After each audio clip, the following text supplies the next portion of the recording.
Welcome, everybody, to the monthly meeting of CASE. Today, we have a very exciting speaker, Ben Schwartz from Clean Coalition, who's one of the, I would say, world's experts on transmission economics. And he will be speaking on minimizing transmission solutions to exceed 25% of local energy. So without further ado, I'm going to turn it over to Ben. Thank you, Jose. I'm going to get my PowerPoint up here, but first, thank you for inviting me to speak. This is a subject that the Clean Coalition and myself are pretty passionate about, which is, what does the future of the grid look like, and how can we do it, have a transition that is equitable and really cost-effective for all ratepayers, given the skyrocketing electricity rates that we are seeing these days. So the subject today, as Jose mentioned, is minimizing transmission solutions for exceeding 25% local energy.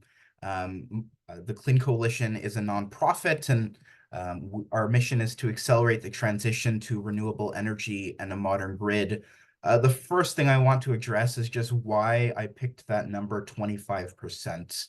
In the Clean Coalition's viewpoint, a realistic measurement of what type of energy mix we should be striving to achieve is 25% local energy, and that will enable resilience for the grid, but acknowledging that it's likely that we're still going to need some degree, potentially significant degree of transmission, infrastructure, and remote resources, depending on how we build out the grid.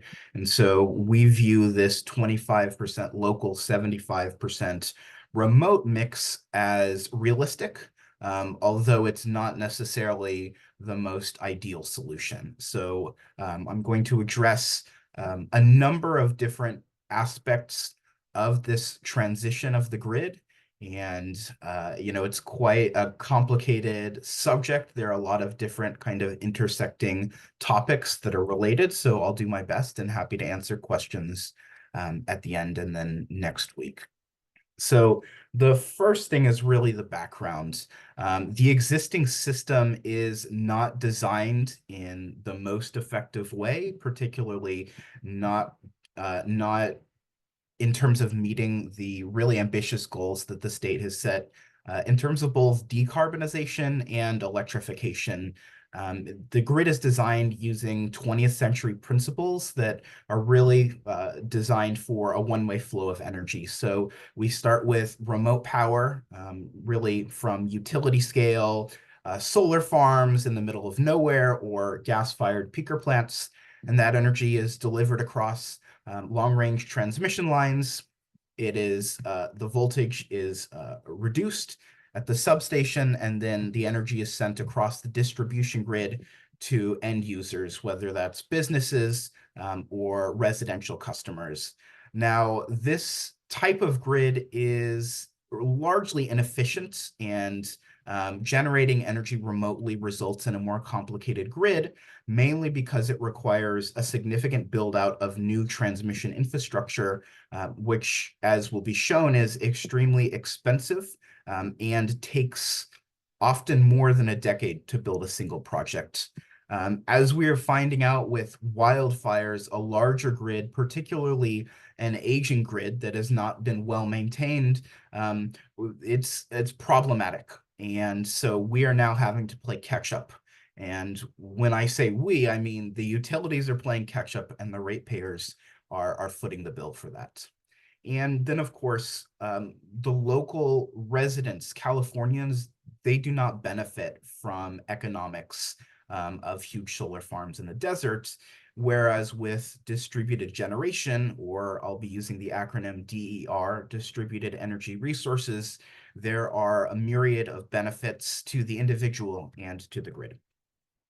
So this is a good slide that shows a vision of the grid of the future. It is decentralized, which means there are lots of different resources and appliances with a two-way power flow. And ideally, it is resilient as well. So this can be seen as a view of a community microgrid capable of optimizing energy locally before pulling energy from the transmission grid.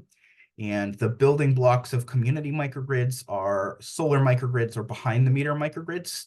And these provide resilience at individual sites. And so as the grid gets more complicated, as we have numerous different options for resources from solar to energy storage to wind to biomass, and then there are also a number of appliances, demand response, using heaters and you know, using the Internet of Things to control individual houses. Essentially, there are a lot of options that we have, and we need to be using and considering these options in intelligent fashions rather than only relying on the existing paradigm of remote resources that are transmitted over transmission lines. It's a long way to say the grid is changing and we need to be efficient in how we do it. So DERs, or distributed energy resources, are the major solution here. And that's because as the ratepayers, we are footing the bill for the state's energy goals. And that's understandable. We need to hit these targets to maintain a reasonable climate, and the individual ratepayers deserve to share in the benefits as well. So I won't go over too many here. On the right are the benefits of deploying local solar and storage. These are the economic benefits, but a number of others include reduced local air pollution, resilience, increased grid reliability. The Clean Coalition always focuses on DERs that are deployed on the built environment, which are parking lots, parking structures, and rooftops.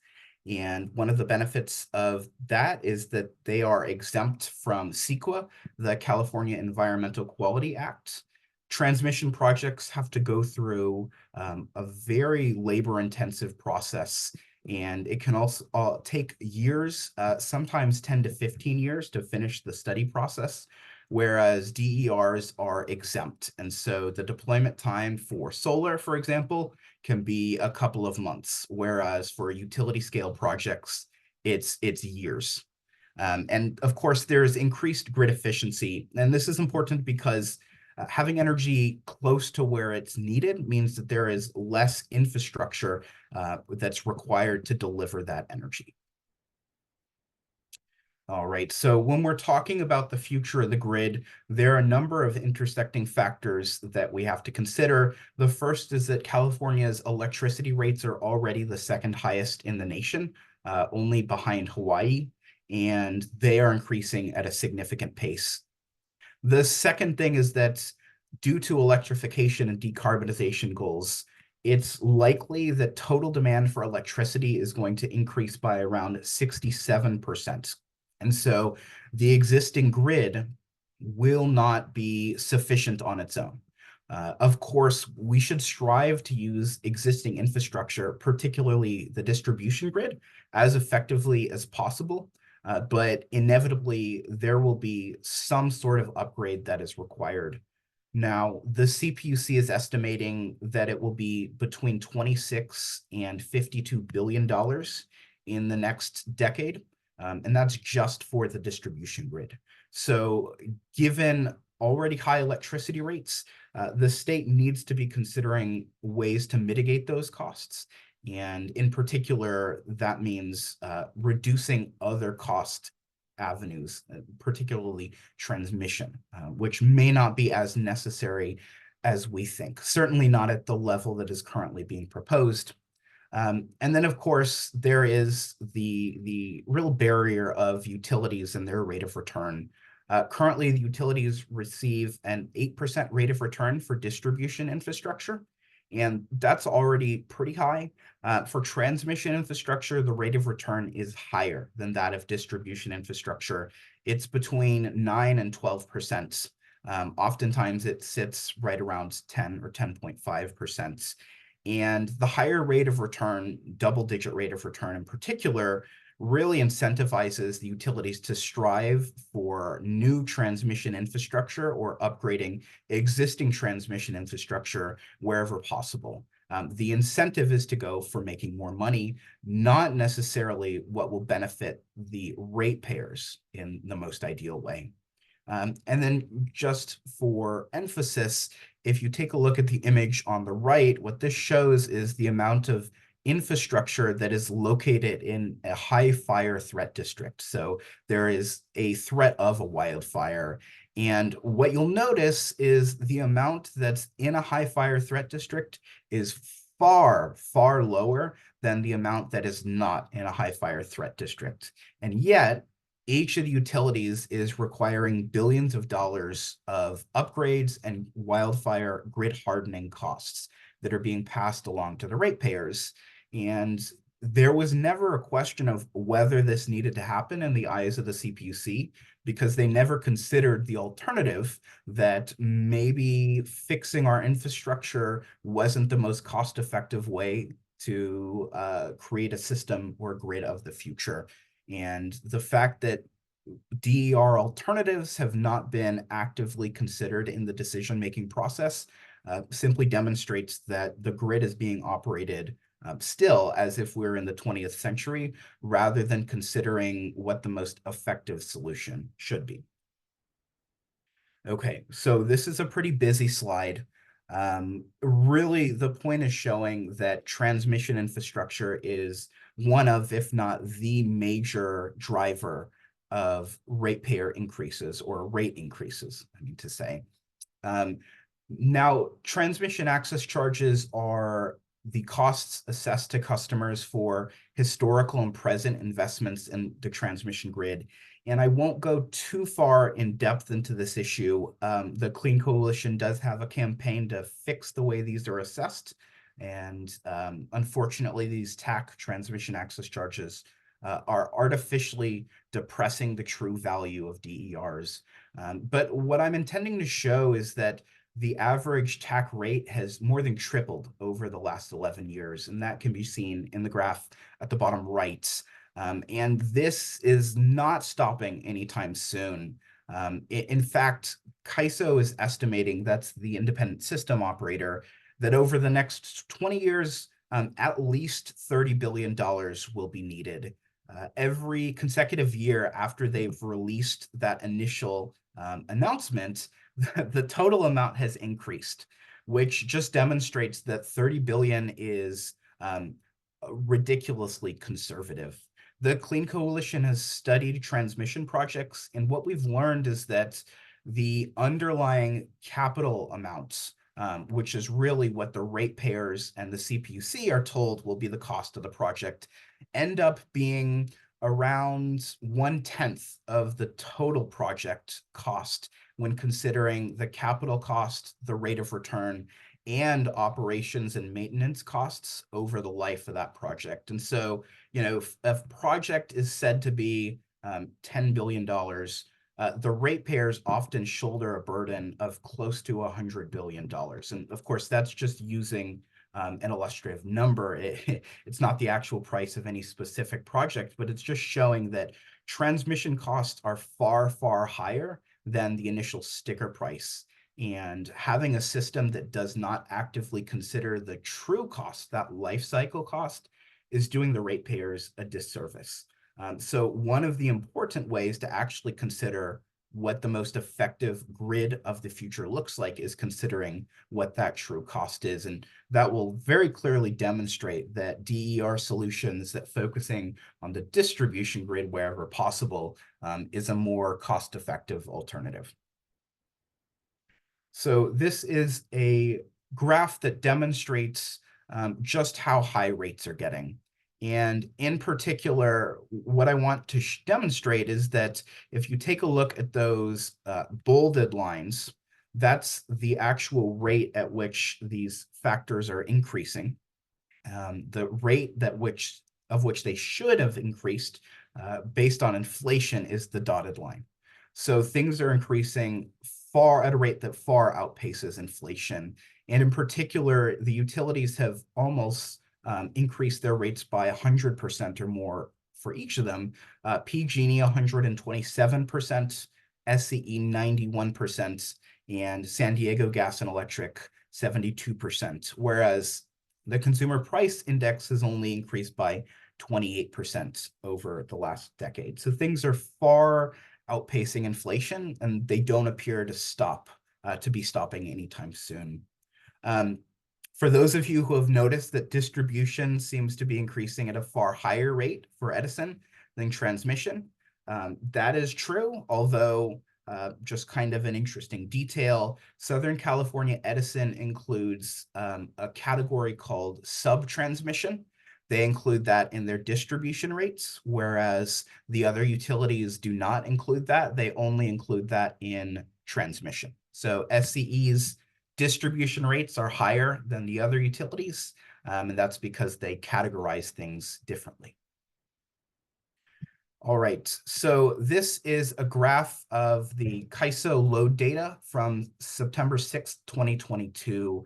And what this shows is the lack of benefits from remotely generated solar.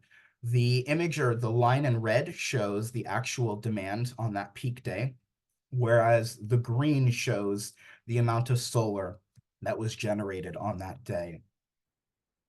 And if you will notice, at the peak time, which was around 4:57, around 80% of that solar was still generating, but it really was ineffective at mitigating the congestion on the grid.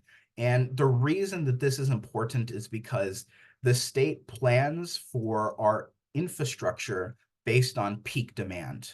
So in the summer months, when it's the hottest, when everybody is using the most energy, and the transmission grid is the most congested, the state looks at that and they say, well, we need to be able to handle that in the future and handle a potential increase if there is additional demand.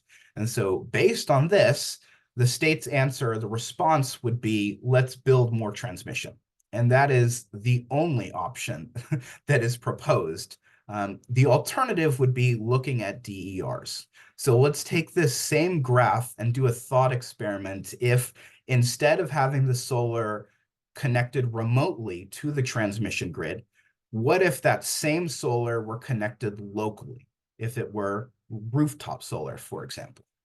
And so we've got the same graph. The only difference is this yellow line here. Hopefully everyone can see my cursor. This yellow line shows the reduction in transmission usage from this solar, the local solar now. So as the local solar starts ramping up, usage of the transmission grid is reduced. And what we see here at the peak is that having local solar would reduce that peak by over 10%. And it also pushes the peak back further into the afternoon or the early evening. And that's really critical because that reduces the amount of additional infrastructure that the state needs, additional transmission infrastructure.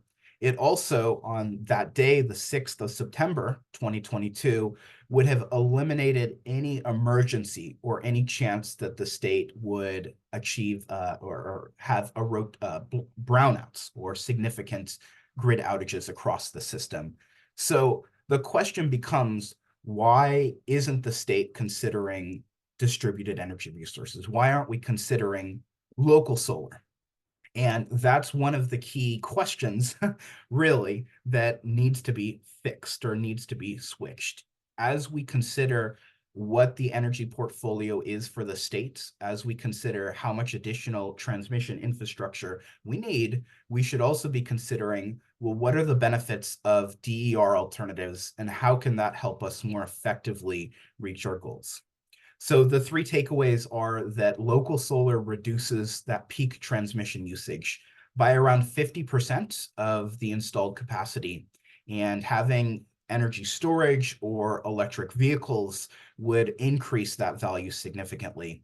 And then bringing down that peak transmission usage, will save the ratepayers hundreds of billions of dollars over the next 2 decades. Okay, so changing the subject a little bit, when we think about rooftop solar, most often what we're thinking about is net energy metering. That's a program that allows individual residences or businesses to deploy on-site solar or generation and storage to cover the load. So if a site has a load of, 100 kilowatts, they could deploy 100 kilowatts of energy storage. The point being that over the course of the year, the total generation should equal but not exceed the amount of load on site. Unfortunately, the problem that, that we face, and this is illustrated in this image here, is that results in built environments that are underutilized. This site, Direct Relief, is a nonprofit that helps provide medical supplies in emergencies all over the world. They're often the first on the ground. This is an image of a microgrid that was deployed at their site. And if you notice, the solar panels here only cover around 1/3 of the roof.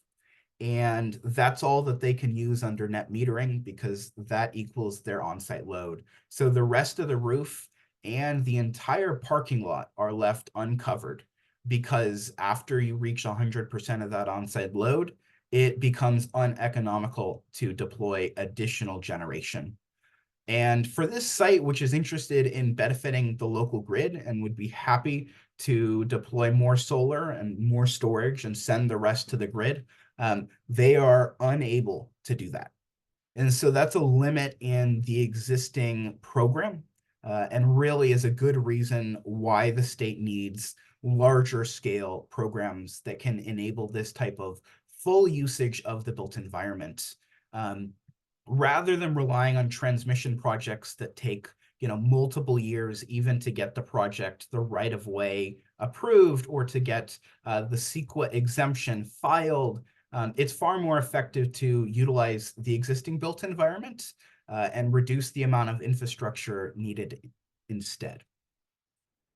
Okay, so rather than net metering, which is retail DER, and the other kind of bookend on the large side is central generation, what a site like Direct Relief needs from the last image is a way to bid into markets using wholesale DER.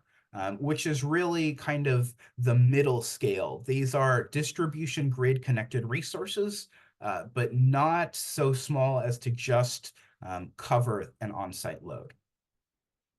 And the most typical one of these is called community solar. These are projects that are deployed generally off-site, but in the community, and individual subscribers receive a portion of the benefit.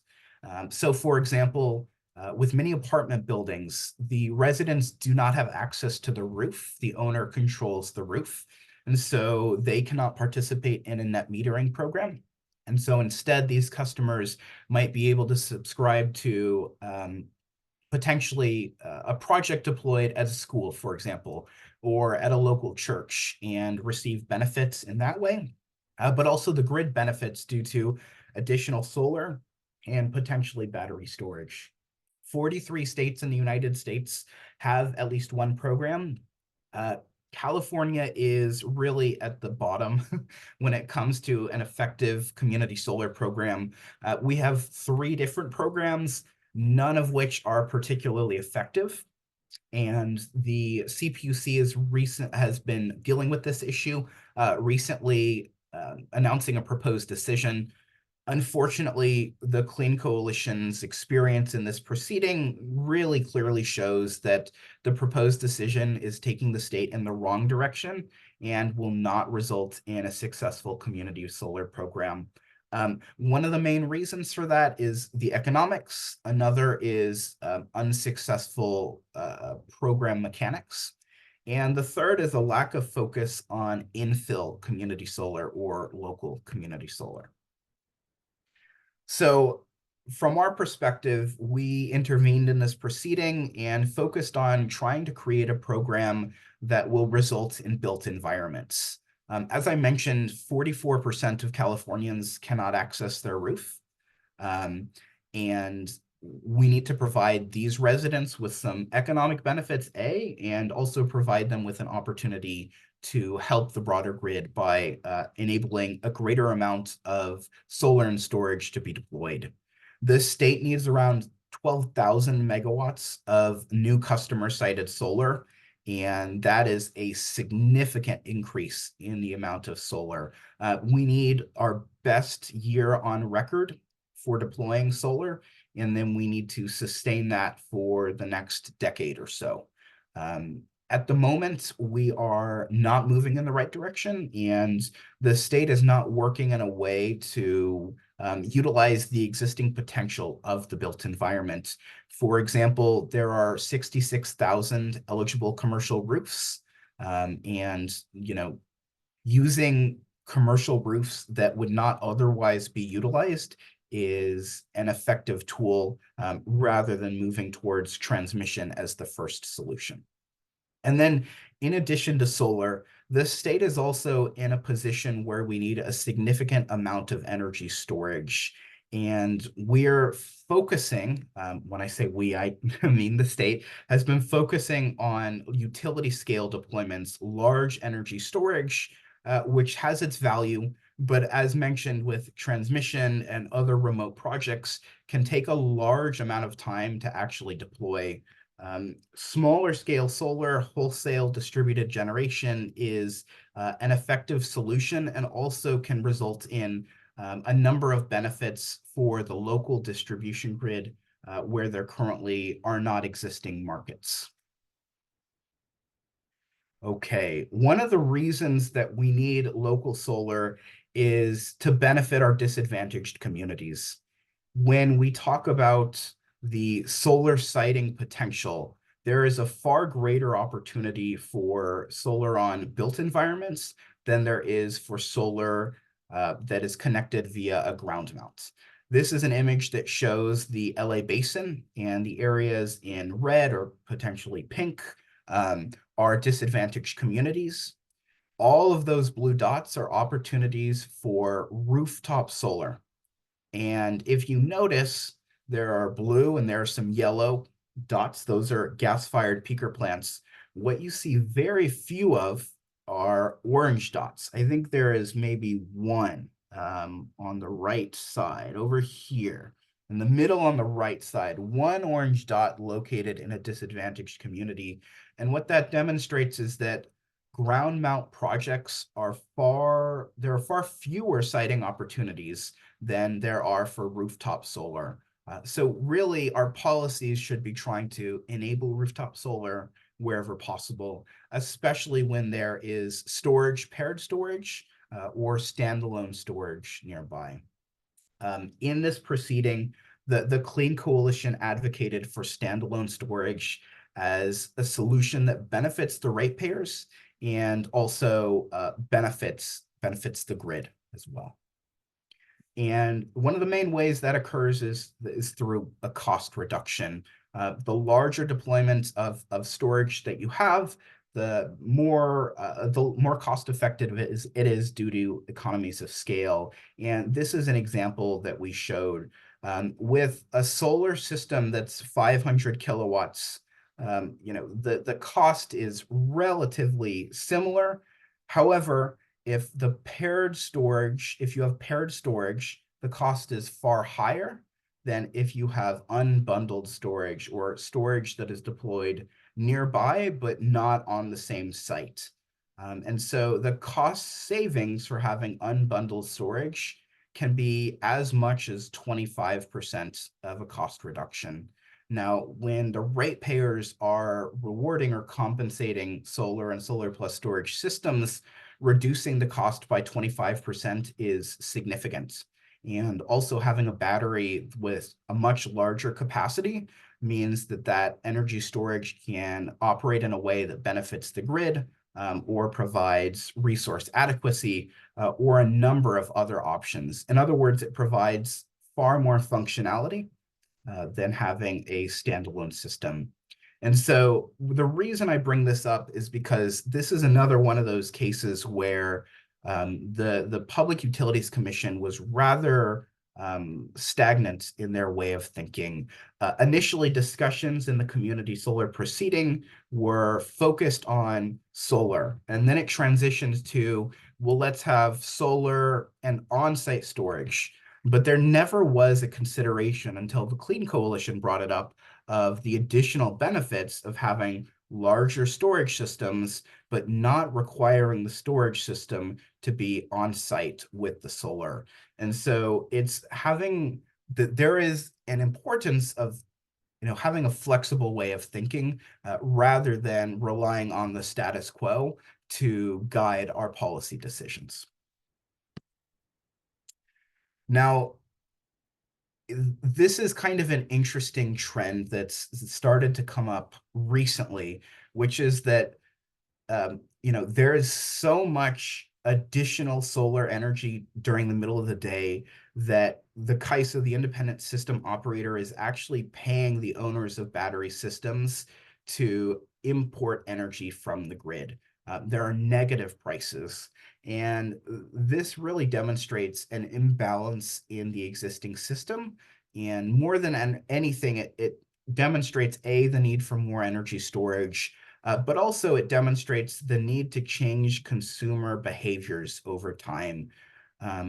Energy is cheap in the middle of the day when we have, kind of a glut of solar, and far more expensive towards the end of the day when there is less renewable energy available and the grid is more congested. So one of the biggest ways that we can reduce the amount of new transmission infrastructure that is needed is to help change consumer behaviors so that each individual, whether it's an EV owner or just somebody that has family of four, that they are reactive to signals from the grid and on a daily basis, on a yearly basis, are focusing on importing energy when it's renewable and cheap rather than when it's expensive and more fossil based.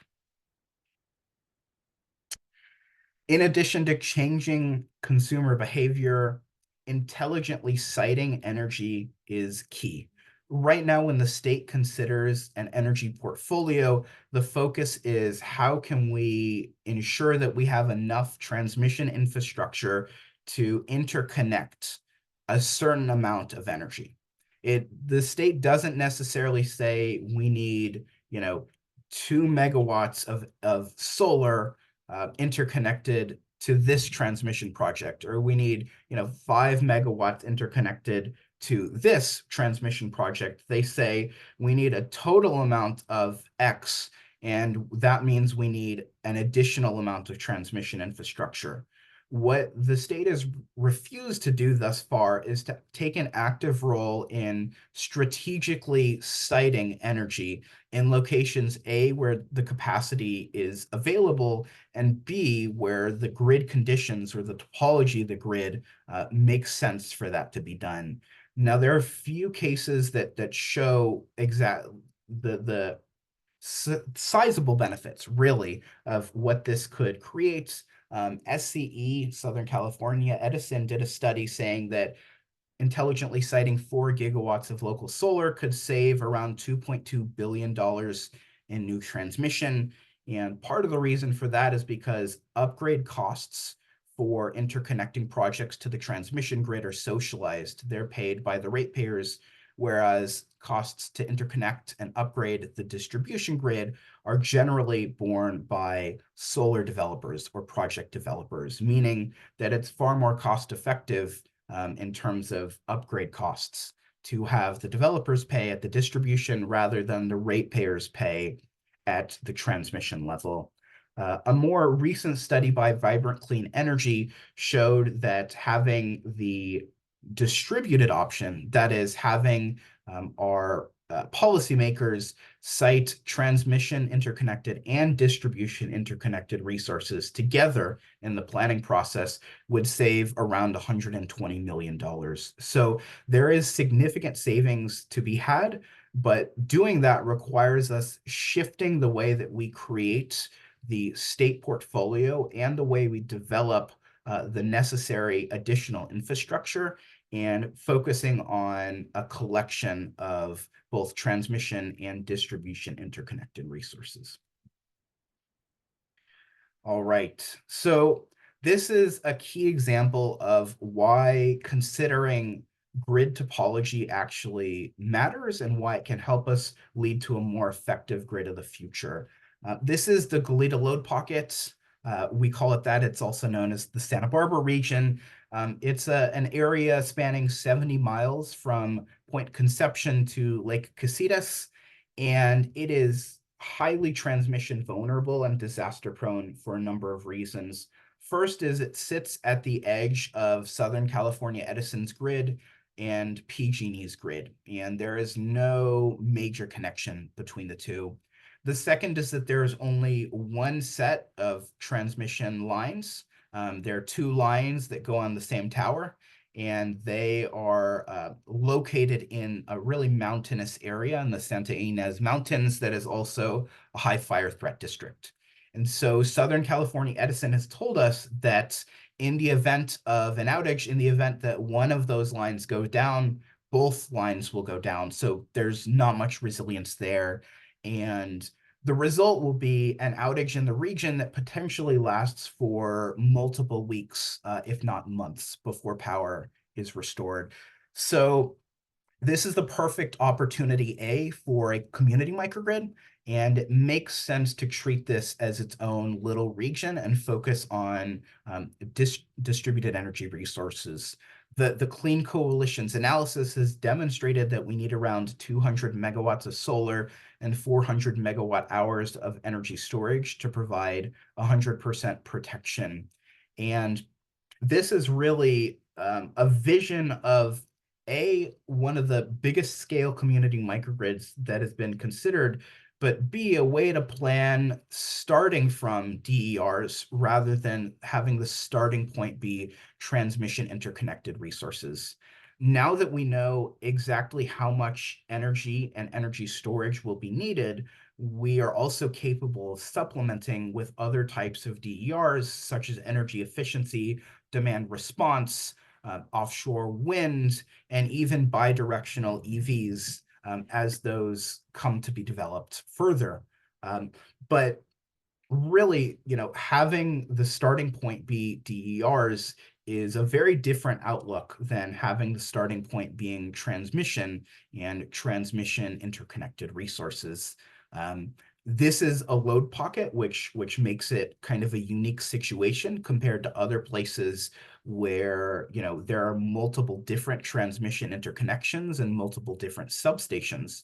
But given the different topology, the way we think about the solution should be different.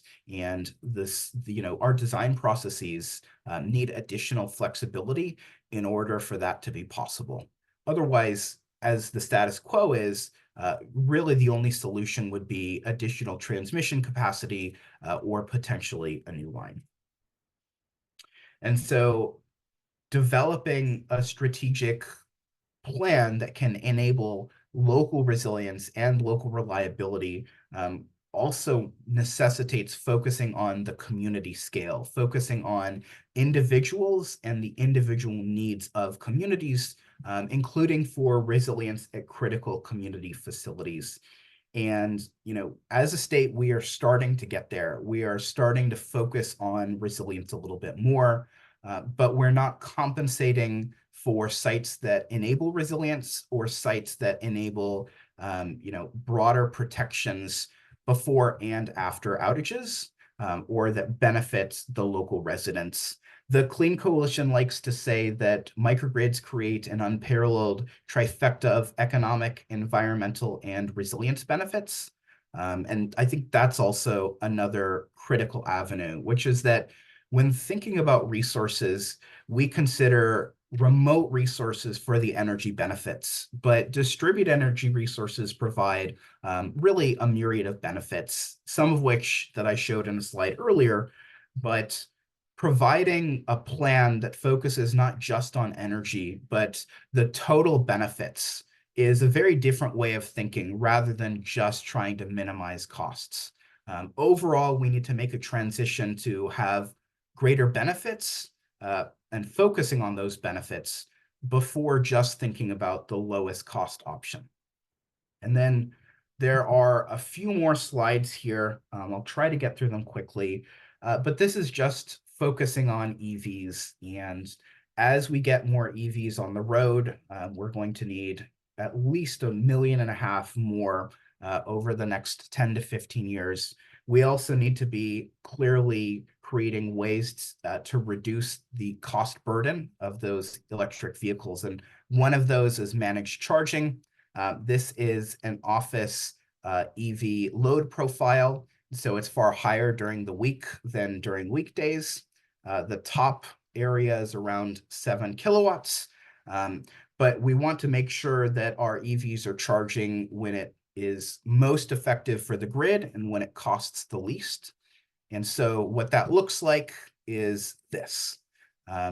The purple line demonstrates what should be happening, which is standard EV charging. And then during the peak period, that goes down to 0 until the congestion on the grid reduces and the economics look better. And so if I could kind of just summarize things, what I would say we need are flexibility to create different solutions. B would be focusing on net benefits, total benefits to the ratepayers, before we focus on reducing the least cost, and then reducing or shifting, I should say, consumer behavior in our planning scopes. So I will leave it there for now. Thank you for watching this presentation from the California Alliance for Community Energy. This concludes the published portion of our monthly call. If you would like to participate in our monthly calls, including Q&A, please consider joining the California Alliance for Community Energy.